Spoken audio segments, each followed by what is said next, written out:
আসসালামু আলাইকুম ওয়া রাহমাতুল্লাহ। আলহামদুলিল্লাহি রাব্বিল আলামিন ওয়াস সালাতু ওয়াস সালামু আলা সাইয়্যিদিল আমবিয়াই ওয়াল মুরসালিন ওয়া আলা আলিহি ওয়া আসহাবিহি আজমাইন।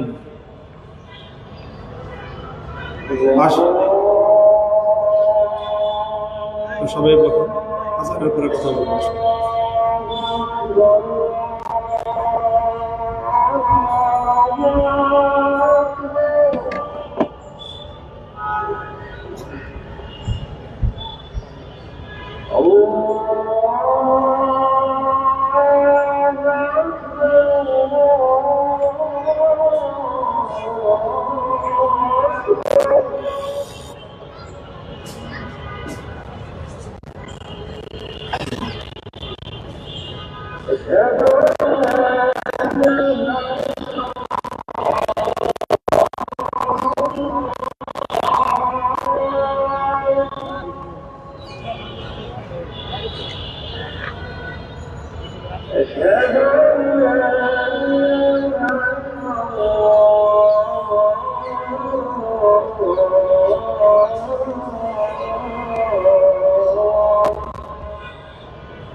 اللهم صل على محمد اللهم رب هذه الدعوة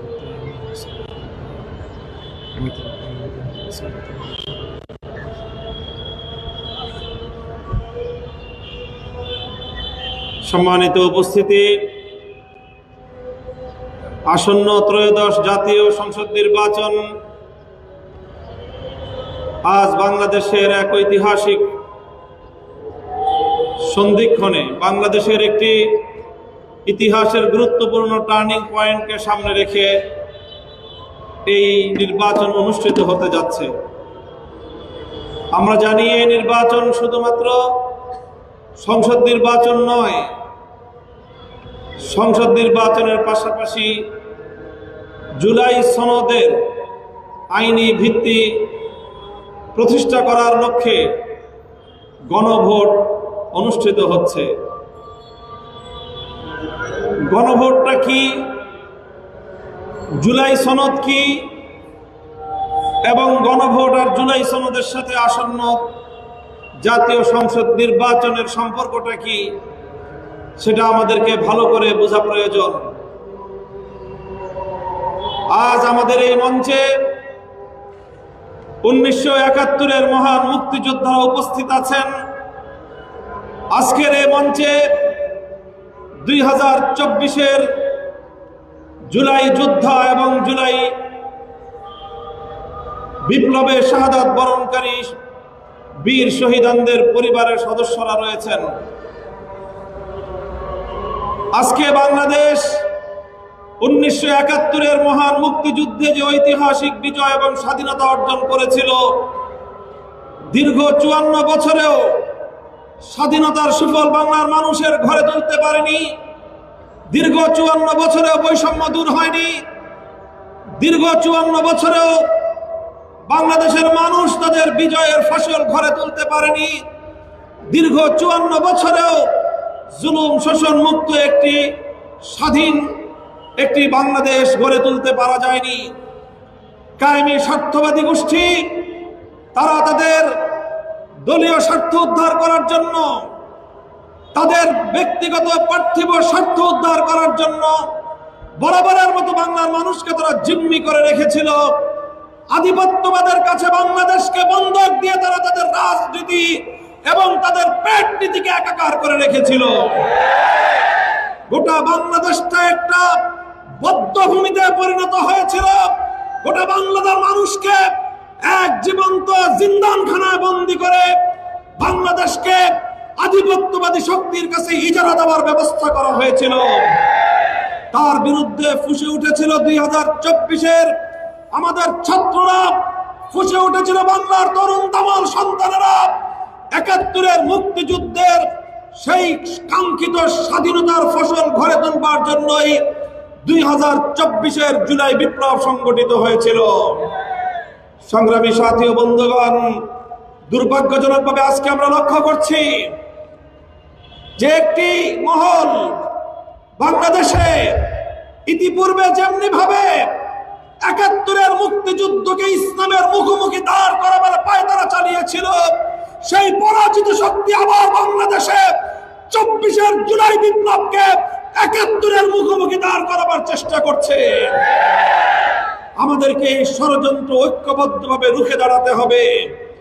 আর এই ষড়যন্ত্রকে মোকাবেলা করার জন্যই 24-এর বিপ্লবের অংশীজনেরা, দেশপ্রেমিক এবং ইসলামী শক্তি 10 দলীয় নির্বাচনী ঐক্য গঠন করেছে বাংলাদেশকে পাহারাদারি করবার জন্য, বাংলাদেশকে 47, 71 এবং 24-এর বিপ্লবের আকাঙ্ক্ষার ভিত্তিতে নতুন করে গড়ে তুলবার জন্য। আমরা অতীব দুঃখের সাথে লক্ষ্য করছি, অনেক মানুষ আজ বাংলাদেশে এমন এক রাজনীতির পথে চলেছে, উপর দিয়ে প্রকাশ্যভাবে তারা জুলাই সনদের পক্ষে, গণভোটে হায়ের পক্ষে ক্যাম্পেইন করে, আবার তলে তলে দেশব্যাপী দেখা যায় না ব্যালটে ভোট দেওয়ার জন্য তারা মানুষের কাছে কাছে গোপনে গোপনে মানুষকে তারা সংগঠিত করছে।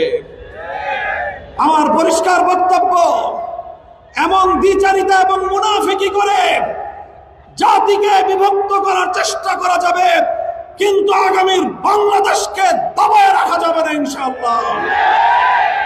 সৎ সাহস থাকলে মুখে বলেন, যেটা পেটে আছে সেটা মুখে বলবেন, যেটা গোপনে বলেন সেটা প্রকাশ্যে বলবেন। মুনাফিকি ভাওতাবাজির রাজনীতির মধ্য দিয়ে জাতির কাঙ্ক্ষিত মুক্তি অর্জন করা সম্ভব নয়। সংগ্রামী সাথী ও বন্ধুগণ, ত্রয়োদশ জাতীয় সংসদ নির্বাচনের তফসিল ঘোষণার পর বিভিন্ন পর্যায়ক্রম অতিক্রম করে আজ 22শে জানুয়ারি আনুষ্ঠানিকভাবে নির্বাচনী প্রচারণার শুরু হতে যাচ্ছে। আমরা বাংলাদেশের ঢাকার অন্যতম গুরুত্বপূর্ণ একটি জায়গা মোহাম্মদপুর, আদাবর এবং শেরেবাংলা নগর নিয়ে গঠিত ঢাকা 13 আসন থেকে 10 দলীয় নির্বাচনী ঐক্যবদ্ধ ফোরাম থেকে বাংলাদেশ খেলাফত মজলিসের মনোনয়নে মেহনতি মানুষের প্রতীক, গরিব দুঃখী মেহনতি মানুষের আস্থার বাহন, বাংলাদেশের প্রতিটি গ্রামাঞ্চল থেকে শহরাঞ্চল পর্যন্ত প্রতিটি মানুষের চলাচলের সর্বশেষ আস্থার বাহন রিকশা প্রতীক নিয়ে আমি আপনাদের ভাই মোহাম্মদপুরের মাটি ও মানুষের 40 বছরের অভিযাত্রী, 40 বছরের সহযাত্রী মোহাম্মদপুর, আদাবর এবং ঢাকা 13কে সন্ত্রাস, জুলুমবাজ, চাঁদাবাজ, মাদকের চোরাকারবারীদের হাত থেকে মুক্ত করবার এক অদম্য স্লোগান নিয়ে জিহাদের ময়দানে অবতীর্ণ হওয়ার জন্য ভোট যুদ্ধে নেমেছি। ইনশাআল্লাহ এই মোহাম্মদপুর, ঢাকা 13কে চাঁদাবাজ মুক্ত করে ছাড়ব, আধিপত্যবাদ মুক্ত করে ছাড়ব, সন্ত্রাস এবং চাঁদাবাজ মুক্ত করে ছাড়ব ইনশাআল্লাহ। তাই রিকশা প্রতীক নিয়ে নির্বাচনী প্রচারণার সূচনা লগ্নে আজ আমরা এই শহীদ পার্ক মাঠে আয়োজন করেছি। এখানে আমরা 71-এর মহান মুক্তিযুদ্ধের বীর শহীদানদেরকে সম্মাননা জানিয়েছি। তাদের আশীর্বাদ দিয়ে আমরা আমাদের নির্বাচনী প্রচারণা শুরু করার জন্য এখানে একত্রিত হয়েছি। 2024-এর জুলাই বিপ্লবে শাহাদাত বরণকারী বীর শহীদানদের অভিভাবকদেরকে আমরা দোয়া নেওয়ার জন্য ডেকেছি, আমন্ত্রণ জানিয়েছি। জুলাইয়ে পঙ্গুত্ব বরণকারী, বিভিন্নভাবে আহত জুলাই বীর যোদ্ধাদেরকে আমরা এখানে সম্মানিত করেছি, তাদেরকে ডেকেছি, তাদেরকে আহ্বান জানিয়েছি, আমন্ত্রণ জানিয়েছি। 2013 সালের শাপলা চত্বরে ফাঁসিবাদের বিরুদ্ধে সর্বপ্রথম গর্জে ওঠা শাপলার বীর শহীদান পরিবারদেরকে আমরা এখানে আমন্ত্রণ জানিয়েছি। তাদের সকলকে নিয়ে ঐক্যবদ্ধভাবে আগামীর বাংলাদেশকে আমরা কিভাবে গড়তে চাই সেই ঘোষণা দেওয়ার জন্যই আজ আমরা এখানে একত্রিত হয়েছি। ইনশাআল্লাহ 10 দলীয় যে নির্বাচনী ঐক্য গঠিত হয়েছে, আর মোহাম্মদপুরে এসে ইসলামী আন্দোলন বাংলাদেশের পক্ষ থেকেও আমাদের সঙ্গে যেই সহমর্মিতা এবং ঐক্য ঘোষণা করা হয়েছে, তাই আজ মোহাম্মদপুরের মাটি, ঢাকা 13 আসনের মাটি, আদাবরের মাটি, শেরেবাংলা নগরের মাটি বাংলাদেশে অন্যতম আইকনিক ঐক্যের একটি রূপরেখায় পরিণত হয়েছে। কাজেই এখানে সকল মুসলমানদের ঐক্য, নিপীড়িত মানুষের ঐক্য, সত্যকামীদের ঐক্য, ন্যায় এবং ইনসাফ প্রতিষ্ঠায় আত্মপ্রত্যয়ীদের ঐক্য প্রতিষ্ঠিত হয়েছে ঢাকা 13 আসনে। ইনশাআল্লাহ আমরা নির্বাচনী আচরণ বিধিকে পরিপূর্ণভাবে অনুসরণ করার মধ্য দিয়ে শান্তিপূর্ণ উপায়ে আমাদের নির্বাচনী প্রচারণা অভিযান পরিচালনা করব। প্রতিটি থানায়, ওয়ার্ডে, প্রতিটি মহল্লায় মহল্লায় রিকশা প্রতীক নিয়ে আমাদের নেতাকর্মী এবং ঢাকা 13 আসনের সম্মানিত নাগরিক এবং ভোটারগণ জনগণের দুয়ারে যাবে। 10 দলীয় নির্বাচনী ঐক্যের সকল দলের নেতাকর্মী, সকল দলের কর্মী সমর্থকরা রাজপথে আমরা ইস্পাত কঠিন ঐক্য গড়ে তুলে আগামীর বাংলাদেশকে আমরা ঐক্যবদ্ধ বাংলাদেশে পরিণত করব ইনশাআল্লাহ। বিভেদের রাজনীতির দিন শেষ, আগামীর ঐক্যবদ্ধ বাংলাদেশ।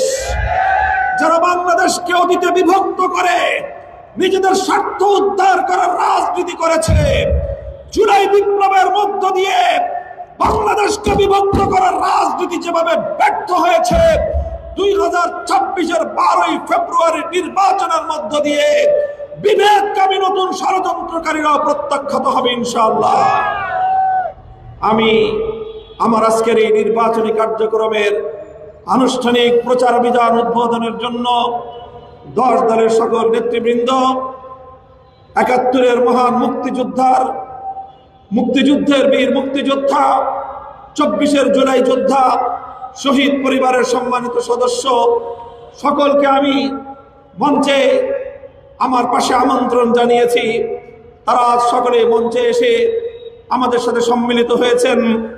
তাদের সম্মিলিত সকলের সহযোগিতা নিয়ে, সকলের দোয়া, সমর্থন নিয়ে এবং তাদের আশীর্বাদ নিয়ে নির্বাচনী প্রচারণা অভিযানের কার্যক্রম শুরু করতে যাচ্ছি। ইনশাআল্লাহ আপনারা সকলেই যার যার জায়গা থেকে আমাদেরকে সহযোগিতা করার উদাত্ত আহ্বান জানাচ্ছি। মনে রাখবেন, আমাদের প্রধান শক্তি হলো সত্যবাদিতা, আমাদের প্রধান শক্তি হলো আমাদের নীতি নৈতিকতা। আমরা উপরে একটা বলবো, ভিতরে আরেকটা করব। মুনাফিকের চরিত্র নিয়ে রাজনীতিতে কার্যকলাপ পরিচালনা করব না ইনশাআল্লাহ। যেটা করতে পারবো সেটাই বলবো, যেটা বলবো জীবন দিয়ে হলো সেটা বাস্তবায়ন করে ছাড়বো ইনশাআল্লাহ। আসসালামু আলাইকুম ওয়া রাহমাতুল্লাহ। আকরাম ভাই আছে,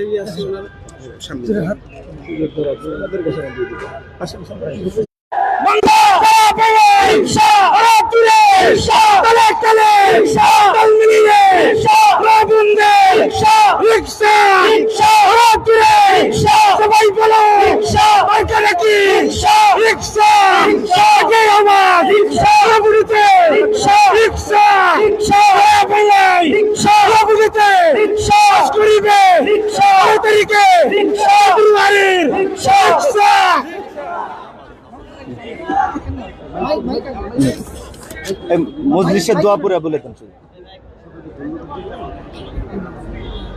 নামাজের সময় হয়ে গিয়েছে।